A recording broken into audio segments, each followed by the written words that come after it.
KVP news में आपका स्वागत है। प्रस्तुत है केवीपी न्यूज़ से आज के समाचार। प्रधानमंत्री नरेंद्र मोदी ने 18वें रोजगार मेला के अवसर पर देश भर के युवाओं को 61,000 से अधिक सरकारी नियुक्ति पत्र वितरित किए, जिससे हजारों युवा सरकारी नौकरी के अवसर प्राप्त कर पाएंगे। इस कार्यक्रम का आयोजन 24 जनवरी 2026 को देश के 45 स्थानों पर एक साथ किया गया, जिसमें मोदी ने वीडियो कॉन्फ्रेंसिंग के माध्यम से सभी को संबोधित भी किया।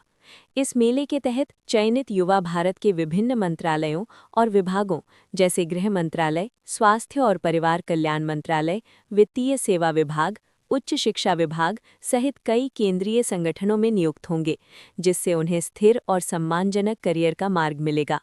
प्रधानमंत्री ने अपने संबोधन में कहा कि रोजगार सृजन सरकार की शीर्ष प्राथमिकताओं में से एक है और इस पहल का मकसद युवाओं को नए अवसर प्रदान करना तथा उन्हें देश के विकास में सक्रिय भागीदार बनाना है।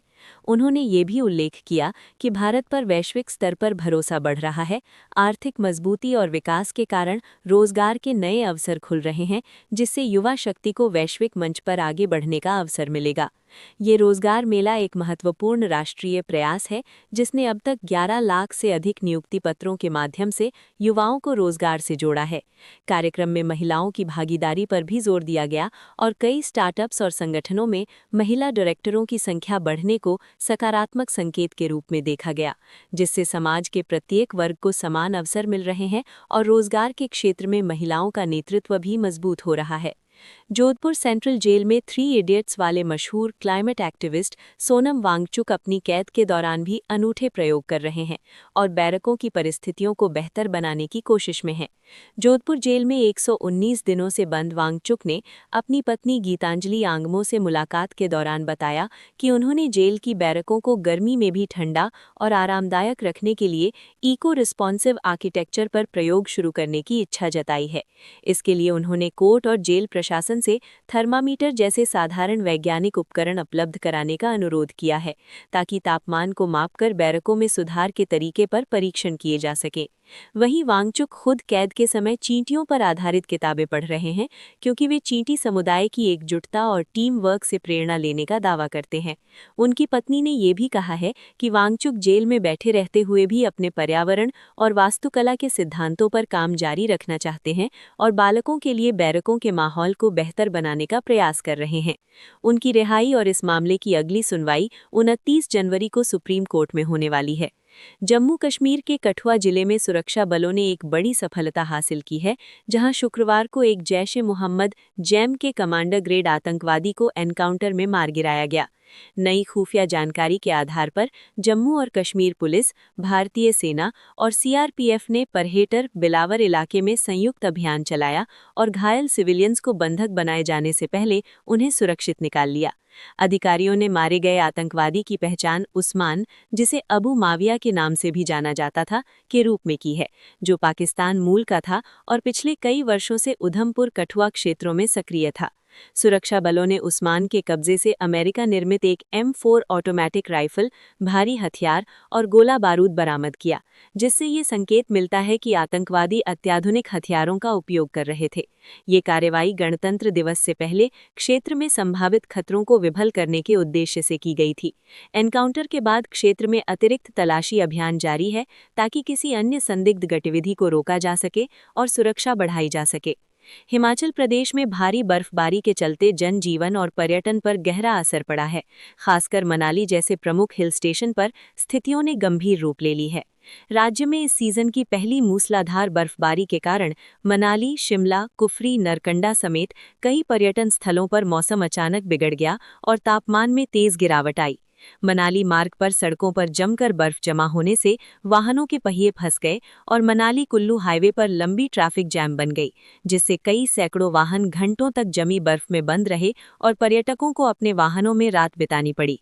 भारी भीड़ के कारण यातायात लगभग 15 किलोमीटर तक जैम हो गया और कई लोग रात में भूखे प्यासे अपने वाहनों में गुजारने को मजबूर रहे। प्रशासन ने कई खंडित हाईवे और सड़कों को बंद कर दिया है, जिससे आवागमन ठप हो गया है तथा बिजली प्रणालियां गतिविधियां भी प्रभावित हुई हैं। मौसम विभाग ने बर्फबारी की चेतावनी जारी की है और अधिकारियों ने आवश्यक सेवाओं को बहाल करने और फंसे पर्यटकों की मदद करने के निर्देश दिए हैं, लेकिन कठिन परिस्थितियों के बीच राहत बचाव कार्य जारी है।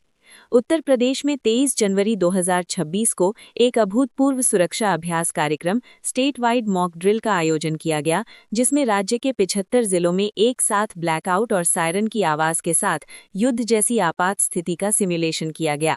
शाम 6 बजे सायरन बजते ही बिजली आपूर्ति बाधित कर दी गई और प्रदेश अंधेरे में डूब गया, ताकि नागरिकों और सुरक्षा एजेंसियों को हवाई हमले या बड़ी आपदा के दौरान त्वरित प्रतिक्रिया, सुरक्षा और बचाव गतिविधियों का अभ्यास कराया जा सके।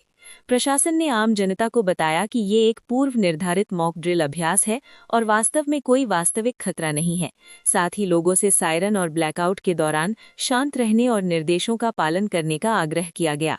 इस अभ्यास में police, civil defence, NDRF, SDRF, अग्निशमन और स्वास्थ्य विभाग सहित कई एजेंसियों के अधिकारी और कर्मचारी शामिल रहे, जिन्होंने आपात स्थितियों में लोगों को सुरक्षित स्थान तक ले जाने, घायल लोगों को प्राथमिक उपचार देने और आपात सेवा संचालन सुनिश्चित करने के तरीकों का अभ्यास किया। कई जिलों में हवाई हमले की चेतावनी और धमाका सिमुलेशन के साथ लोगों को सुरक्षित स्थानों पर जाने और बचाव के उपायों के बारे में जागरूक किया गया। कुछ रिपोर्ट्स में उल्लेख है कि गोरखपुर में भी अलग ब्लैकआउट और एयर रेड ड्रिल आयोजित की गई, जहां जिला प्रशासन ने स्थानीय स्तर पर 30 मिनट तक का अभ्यास किया और सुरक्षा भी कर्मचारियों ने आपात प्रतिक्रिया कार्य का परीक्षण किया। इस ड्रिल का उद्देश्य है कि वास्तविक परिस्थिति में नागरिक और सुरक्षा एजेंसियां बेहतर तालमेल के साथ आपात प्रतिक्रियाओं, बचाव कार्यों और नागरिक सुरक्षा प्रोटोकॉल्स का पालन कर सकें। उज्जैन जिले के तराना कस्बे में गुरुवार शाम एक मामूली विवाद जल्द ही हिंसक झड़प में बदल गया, जिससे इलाके में पथराव, आगजनी और तोड़फोड़ की घटनाएं सामने आईं। शुरुआत में स्थानीय विश्व हिंदू परिषद वर्कर सोहिल ठाकुर पर एक समूह द्वारा किए गए हमले की घटना के बाद तनाव बढ़ा और ये विवाद रात से लेकर शुक्रवार दोपहर तक हिंसक रूप ले लिया। उपद्रवियों ने बस स्टैंड पर खड़ी अधिकतर बसों पर पथराव किया तथा एक बस को आग लगा दी, वहीं कई दुकानों और निजी वाहनों को नुकसान पहुंचाया। कुछ रिपोर्ट्स में ये भी बताया गया कि भीड़ ने मंदिर के पास भी पथराव किया, जिससे स्थानीय लोगों में दहशत फैल गई। तनाव को देखते हुए पुलिस ने धारा 144 लागू कर दी और आसपास भारी पुलिस बल तैनात किया। साथ ही गिरफ्तारियों की कार्रवाई भी की गई। अब तक लगभग 15 से अधिक आरोपियों को हिरासत में लिया गया है और अन्य की तलाश जारी है। प्रशासन ने पुलिस और सुरक्षा बलों की सहायता से स्थिति को नियंत्रण में लाने और शांति बनाए रखने का प्रयास जारी रखा है और लोगों से संयम बरतने की अपील की है। अमेरिका के राष्ट्रपति डोनाल्ड ट्रंप ने कनाडा को लेकर एक बेहद साधारण लेकिन विवादास्पद चेतावनी जारी की है, जिसमें उन्होंने कहा कि अगर ओटावा अमेरिका के समर्थित गोल्डन डोम मिसाइल रक्षा प्रोजेक्ट को खारिज करते हुए चीन के साथ व्यापार और सुरक्षा साझेदारी को प्राथमिकता देता है, तो चीन 1 साल के भीतर कनाडा को निगल लेगा।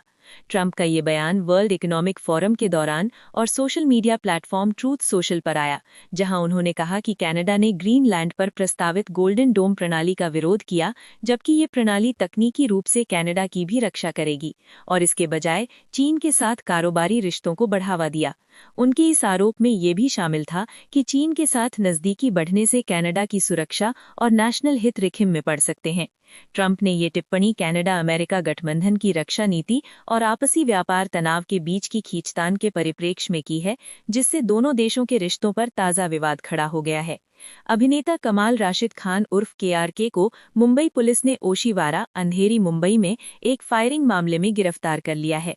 ये घटना 18 जनवरी 2026 को नालंदा सोसाइटी के पास हुई थी, जहां एक रिहायशी इमारत पर गोलियां चलीं और बाद में 2 गोली के निशान, एक दूसरी मंजिल और एक चौथी मंजिल मिले। पुलिस जांच में फॉरेंसिक टीम की मदद से पता चला कि गोलियां केआरके के मालिकाना हक वाली लाइसेंसी गन से चलाई गई थीं और पूछताछ के दौरान उन्होंने भी फायरिंग की बात स्वीकार की है। पुलिस ने उनका लाइसेंसी हथियार जब्त कर लिया है और मामला भारतीय न्याय संहिता बीएनएस और आर्म्स एक्ट की संबंधित धाराओं के तहत दर्ज किया गया है। अभी जांच जारी है ताकि ये स्पष्ट हो सके कि गोलीबारी जानबूझकर हुई थी या लाइसेंसी गन की जांच या सफाई के दौरान गलती से हुई थी, जैसे कि केआरके ने अपने बयान में दावा किया है। भारत के विभिन्न राज्यों में मौसम का हाल शीतलहर और कोहरे का प्रकोप लिए हुए है। खासकर उत्तर भारत में जहां दिल्ली का तापमान 14 डिग्री सेल्सियस के साथ खराब AQI 125 है, अमृतसर में 10 डिग्री और गंभीर AQI 219, जबकि लखनऊ में 21 डिग्री पर गंभीर AQI 235 तथा वाराणसी में 23 डिग्री पर 233 बना हुआ है। राजस्थान के जोधपुर में 16 डिग्री मॉडरेट AQI 60, जयपुर में 14 डिग्री पर 77 AQI, मध्य प्रदेश के भोपाल में 17 डिग्री अस्वस्थ AQI 168 तथा इंदौर में 21 डिग्री खराब AQI 124 के साथ शुष्क ठंड बनी हुई है। दक्षिण में मुंबई 26 डिग्री अस्वस्थ AQI 161, सूरत 24 डिग्री अस्वस्थ 166, कोलकाता 24 डिग्री गंभीर 208 तथा पटना 22 डिग्री खतरनाक 255 AQI के साथ आर्द्रता भरा मौसम चल रहा है। पूर्वोत्तर में कोहिमा 20 डिग्री मॉडरेट AQI 53 है। उत्तराखंड सहित पहाड़ी इलाकों में बर्फबारी के कारण ठंड बढ़ रही है, जबकि दक्षिणी राज्यों में गरज चमक वाली हल्की बारिश संभव है। समग्र रूप से देश भर में शीतलहर, कोहरा और खराब वायु गुणवत्ता से सावधानी बरतनी जरूरी है। इसी के साथ KVP न्यूज से आज के समाचार समाप्त हुए। नमस्कार।